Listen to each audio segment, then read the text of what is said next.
dear beloved, Boss Mike Cervera. Pakinggan nyo to, ha. Speaking sa mga kakampi, eto na. Ito, Alam nyo, di ba kayo nagtataka rito? Si Isko nung araw, laging kasama sa entablado, si Sara nyo. Pero ngayon, parang tila si Sara na itsupwera na. Ha? At mukhang pinaparinggan pa. Oh! Mga kababayan ko, sabi dito, mga kababayan ko, oo. Ha? Si Sara Duterte, mga kababayan ko, mukhang initsapwera na ni Isko. Oo. Tapos mga kababayan ko, para bang biglang humabig ng papuri, Pangulo. Di ba? Pakinggan natin, ha. Pakinggan natin at ating i-analisa. Ha? request na lang. Itodo nyo na. Total, there is about 1 kilometer away from here. From here. 1 kilometer away. Baka nagmi-meeting si Presidente. Andiyan lang. Sa kanto, sa stoplight. Bakit? Andiyan lang. Nako. Pwede ba palakpakan ninyo ng malakas baka makahingi pa ako? Ang ating Pangulo ng Bansa, President Bongbong Marcos. Patay na!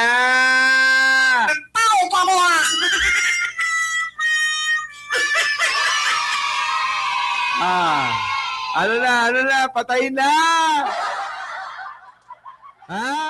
Kita nyo naman mga kababayan, paano na si Sara?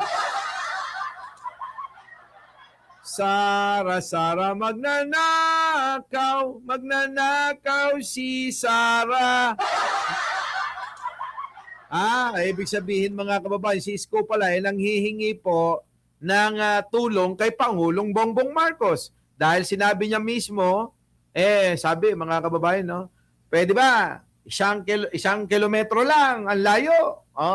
Baka nagmi-meeting lang dyan si Pangulong Bongbong Marcos. Baka pwede naman, isang palakpak na malakas dyan para kay Pangulong Bongbong Marcos. Para para makahingi pa tayo ng sabi para makahingi pa tayo. Nako! Alam nyo na. Ito na, pakinggan nyo. Request na lang. Itodo nyo na. Total, there is about 1 kilometer away from here. From here. 1 kilometer away. Baka nagmi-meeting si Presidente. Yun, no? Andiyan lang. Sa kanto, sa stoplight. Andiyan lang. Pwede ba palakpakan ninyo ng malakas baka makahingi pa ako? Ang ating Pangulo ng Bansa, President Bongbong Marcos. Naku, sakit niyan kay Sara. Di ba? Ang sakit kay Sara niyan. Yung puso ni Sara, na ganung pag-uugali niya, mga kababayan ko, parang pinipigayan. Ngayon, ang tanong ko, di ba laging nakabuntot sa puwet neto si Mocha Uson, mga kababayan?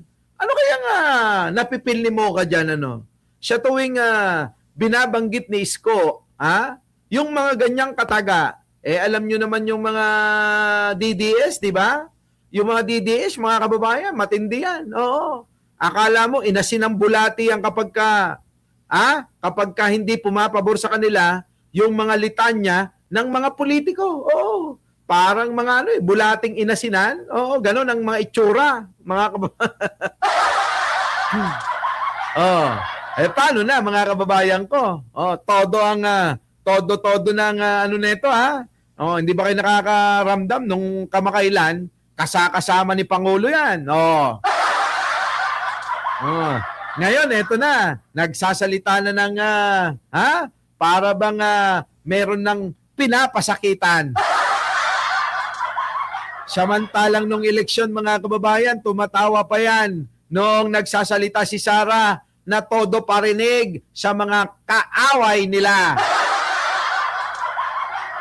Diba? Oo, si Sara na may sira ang ulo, nasa entablado na, tumutungtong pa. Tumutungtong sa bangko, mga kababayan. Oh. Sabi ko sa inyo, may saltik yun eh. Oh. Palakpakan yung Manileño!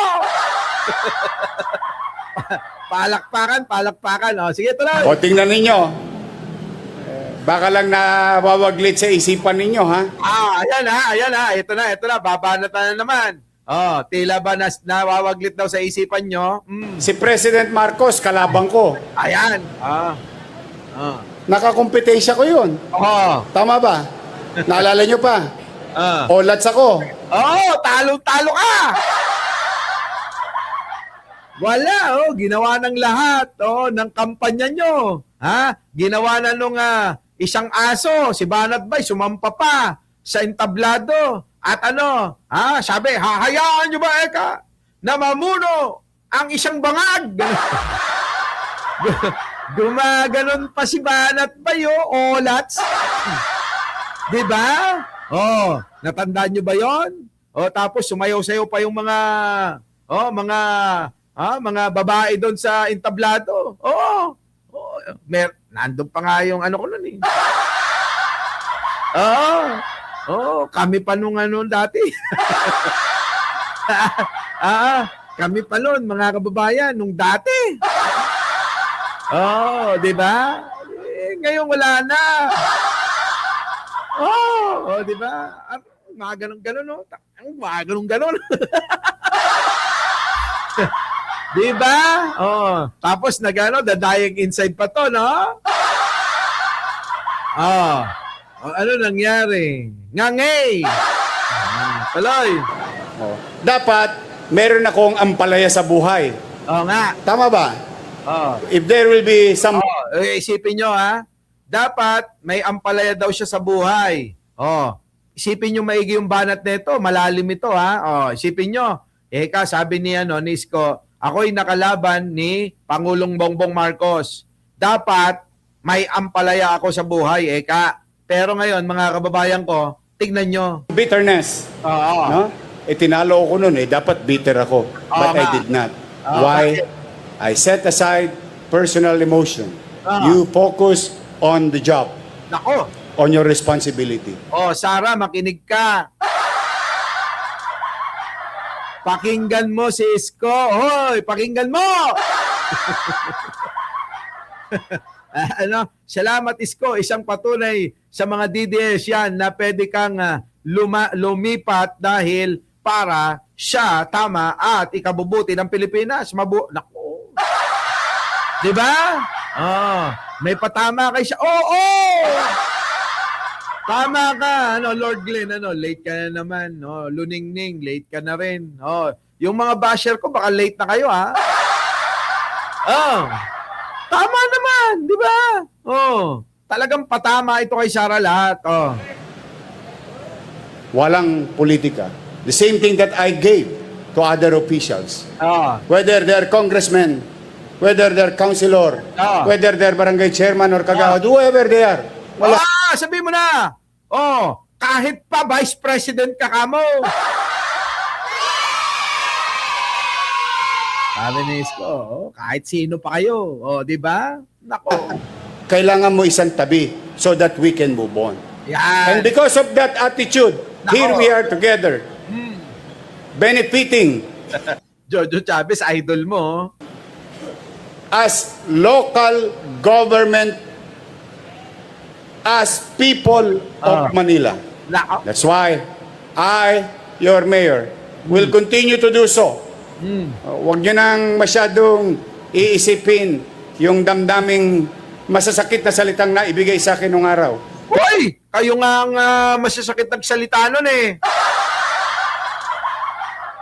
Tayo, alam nyo naman nun, sagot lang tayo ng sagot. Yung vlogger mo, yung kalbo. Yung vlogger mong nangunguna dyan, yung malaking uso. Yung hawig ni Libayan at saka ni Norman Mangusin. Di ba? Oh, yan yun. Yan yun. Kaya nagkakagulo. Hindi ka naman dapat na, sa bagay, hindi ko naman inaway yung mga yan. Di ba? Oh, hindi natin inaway yan, ha? Oo. Eto nga, di ba nagkaroon ng election 2025? Oh, last year. Hindi natin inaway yan. Oh, pero nung 2022 ay basagan talaga ng itlog 'yan. Oh, wag tayo makipagbasagan ng mukha, mga kababayan, lugi tayo. Total, ako lang yon. Ang importante, kayo. Tao, mamamayan ng lungsod ng Maynila. So, the lesson learned is, kahit na hindi tayo magkakampi sa politika, we can work hand in hand. Yan. Oy, Sarah, makinig ka raw kay Isko. Sarah. Paging Sarah. Oh, hello. Baka naman, Oy, Sarah. Kahit di magkakasundo, dapat pag para sa mamayang Pilipino, sama-sama tayo. Ikaw, masyado kang maemosyon. Baliw ka kasi. With others and other agencies na magbenepisyo ang mamamayan. No. Sa Maynila, tao muna, mamamayan muna, saka na ang politiko. May panahon para sa kanila. Tama ba?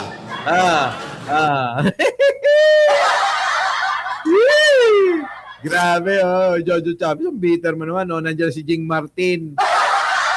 Nandiyan na si Maring Linda. Late na. Ang dami yung late, Late. Nandiyan si Elena Capistrano. Late din. Ewan ko sa inyo. So, paano? Ano na, mga kababayan ko? Our beloved Boss Mike.